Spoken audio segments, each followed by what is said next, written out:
Hello दोस्तों, कैसे हैं आप लोग। उम्मीद करते हैं अच्छे होंगे। दोस्तों, इस वीडियो में language English and Hindi previous year paper solution देखने वाले हैं।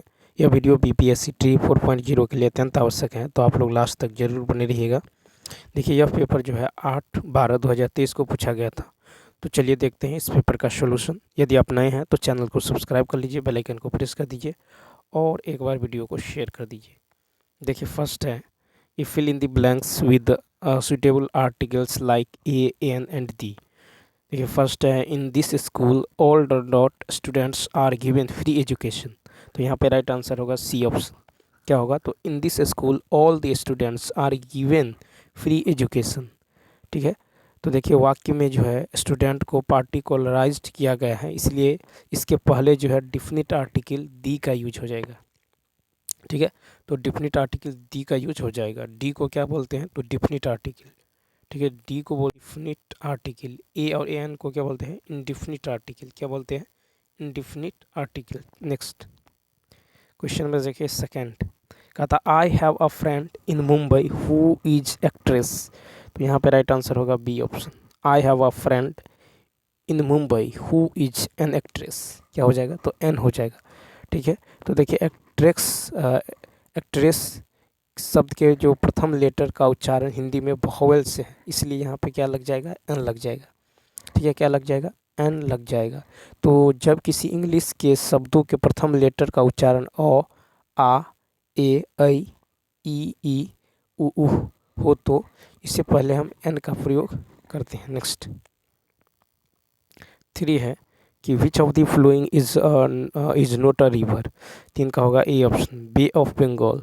तो देखिए बे ऑफ बंगाल यानी बंगाल की खाड़ी नदी नहीं है। गोदावरी और गंगा ये जो है नदियां हैं। ठीक है, नेक्स्ट फिर 4 है कि which of the flowing is not a part of drawing room. तो 4 का होगा डी ऑप्शन। ठीक है, तो देखिए ड्राइंग रूम का भाग जो है वॉशिंग मशीन और चिमनी नहीं है, इस प्रकार इसका उत्तर होगा more than one of the above. ठीक है, नेक्स्ट 5 है कि today is Sunday the day before yesterday watch. तो देखिए टुडे जैसे आज। ठीक है, टुडे आज क्या है, तो संडे। तो कहता है डे बिफोर यस्टरडे, तो ये हो जाएगा आपको यस्टरडे, ये हो जाएगा डे बिफोर। ठीक है, डे बिफोर यस्टरडे। ठीक है, तो यहाँ आज संडे है। ठीक है, तो आज से पहले क्या होगा, तो ये हो जाएगा आपको सैटरडे। ठीक है, क्या हो जाएगा, सैटरडे। और उससे ठीक एक दिन पहले क्या होगा, तो ये हो जाएगा फ्राइडे। क्या हो जाएगा, फ्राइडे। तो इसका राइट आंसर क्या होने वाला है, बी ऑप्शन। ठीक है, तो बी ऑप्शन क्या होगा, राइट होगा। नेक्स्ट देखिए November comes after the month of. तो इसका राइट आंसर हो जाएगा ई ऑप्शन। क्या हो जाएगा, ई ऑप्शन। तो याद रखना है November comes after the month of October, यानी नवंबर अक्टूबर महीना के बाद आता है। ठीक है, तो इसका राइट आंसर होगा ई ऑप्शन। नेक्स्ट देखिए फिर है कि हस्बैंड्स ब्रदर इज। 7 का क्या होगा, सी ऑप्शन होगा, यानी ब्रदर इन लॉ। ठीक है, तो यहाँ पर देखिए husband's brother is brother in law, यानी क्या होता है, देवर। ठीक है, क्या होता है, तो देवर। नेक्स्ट क्वेश्चन नंबर देखिए 8। क्वेश्चन नंबर 8 है कि मदर्स पेरेंट्स आर। तो इसका होगा बी ऑप्शन, मैटरनल।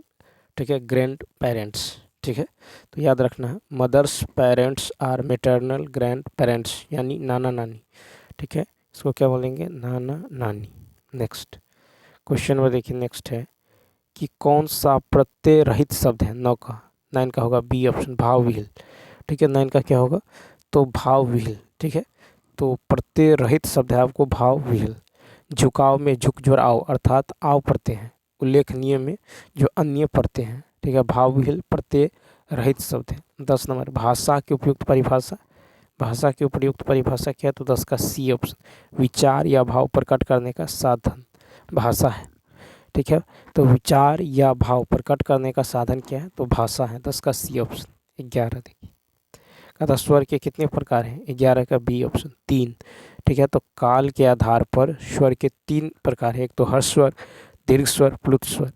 12 है कि हर्ष स्वर कौन सा है, 12 का ए ऑप्शन, अ।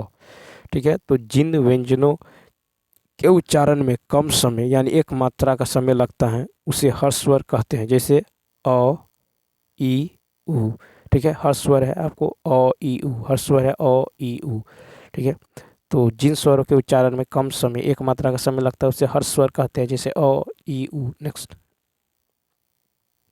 नेक्स्ट है कि उच्चारण के आधार पर व्यंजनों का वर्गीकरण कितने भागों में किया जा सकता है? 13 का सी ऑप्शन 8। तो उच्चारण के आधार पर व्यंजनों के 8 प्रकार हैं, ठीक है।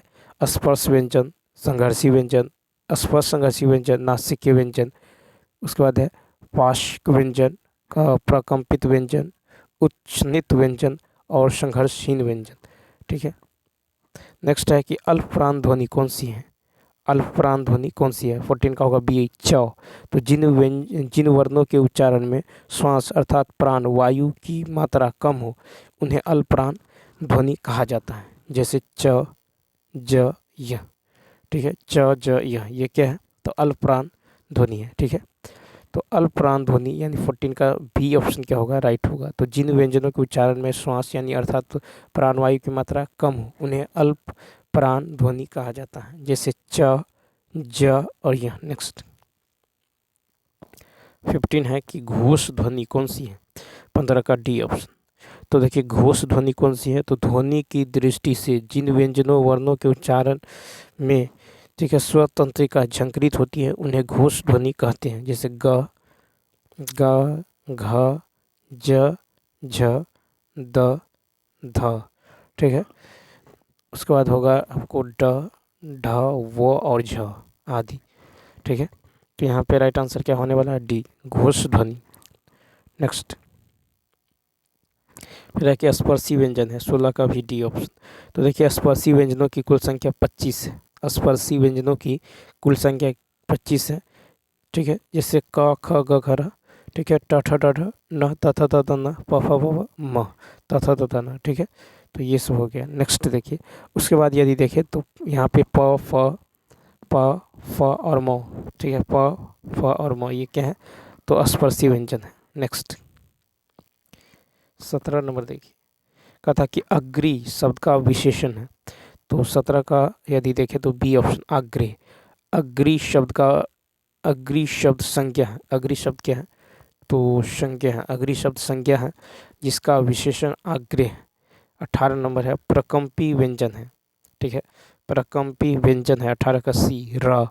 तो देखिए यहाँ पे जो हो जाएगा, जिन व्यंजन वर्णों का उच्चारण करते समय जिह्वा में 2-3 बार कंपन होता है प्रकंपी व्यंजन, ठीक है, कहलाते हैं। प्रकंपी व्यंजन आपको र है। नेक्स्ट 19 है कि अर्ध स्वर है, 19 का डी ऑप्शन। उपयुक्त में से एक से अधिक अर्ध, ठीक है।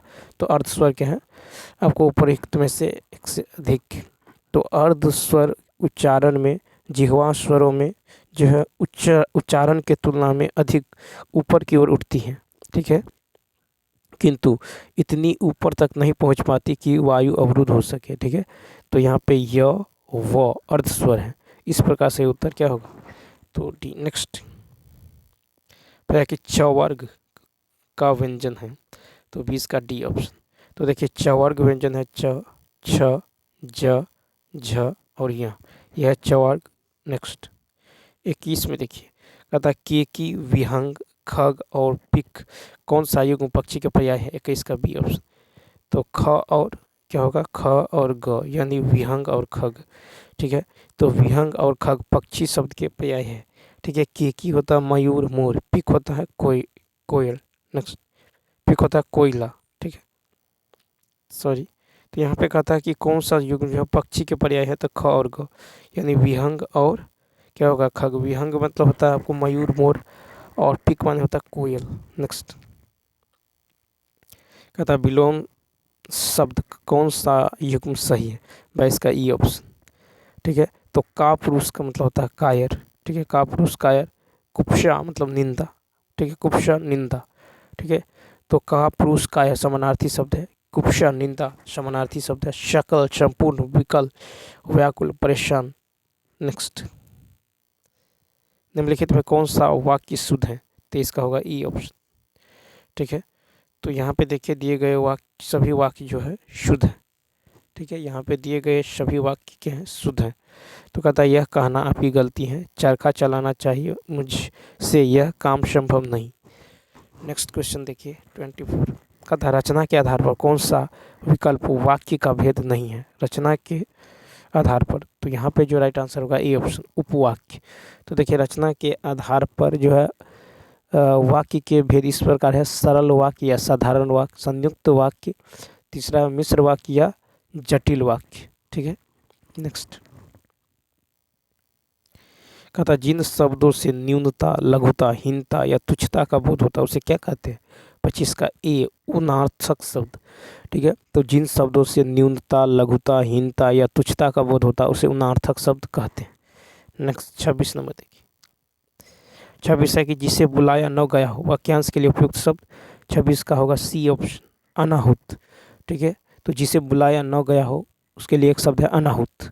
ठीक है, अनाशक्त यानी निर्लिप्त। ठीक है, अधेय न देने योग्य, अधेय होता है न देने योग्य, अनाशक्त होता है निर्लिप्त, जिसे बुलाया न गया हो अनाहुत। नेक्स्ट कहता संज्ञा की माप तोल का बोध कराने वाले विशेषण कहलाते हैं। 27 का बी ऑप्शन, परिमाणवाचक। ठीक है, तो संज्ञा की माप तोल का बोध कराने वाले विशेषण परिमाणवाचक विशेषण कहलाते हैं। नेक्स्ट है कि रचना के आधार पर जल शब्द किस कोटि का है? 28 का ए ऑप्शन, रूढ़ शब्द। ठीक है, तो रचना के आधार पर जल शब्द रूढ़ शब्द की श्रेणी में आता है। रूढ़ वे शब्द जिन्हें किसी निश्चित अर्थ के लिए जो है प्रयुक्त किया जाता है तथा जिनके खंड करने पर उनके खंडों का कोई अर्थ न निकले, रूढ़ शब्द कहलाते हैं। 29 है कि निम्नलिखित में से कौन सा मात्रिक छंद है? 29 का डी ऑप्शन, उपर्युक्त में से एक से अधिक। ठीक है, तो मात्रिक छंद है उपर्युक्त में से एक से अधिक।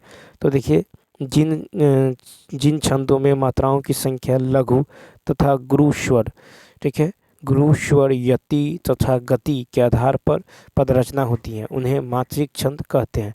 जैसे दोहा, सोरठा, चौपाई, ठीक है, रोला, हरिगिति, काश, हरिगिति का, छप्पय, कुंठलिया, ठीक है, बढ़वे आदि मात्रिक छंद है। नेक्स्ट 30 नंबर है कि उदयगिरि मंच पर रघुवर बाल पतंग, विकसे संत सरोज, सब हरहे लोचन श्रृंग। कहता है कि उपयुक्त दोहे में कौन सा अलंकार है? 30 का ए ऑप्शन, रूपक अलंकार। ठीक है, तो कौन सा अलंकार है? यहाँ पे रूपक अलंकार है। ठीक है, तो देखिए रूपक अलंकार जहाँ पर उपमेय और उपमान में कोई अंतर न दिखाई दे, ठीक है, वहाँ रूपक अलंकार होता है। तो चलिए दोस्तों, इस वीडियो में इतना ही, मिलते हैं नेक्स्ट वीडियो में। यदि यह वीडियो अच्छा लगा हो तो लाइक, शेयर और सब्सक्राइब करना न भूलें। Thanks for watching.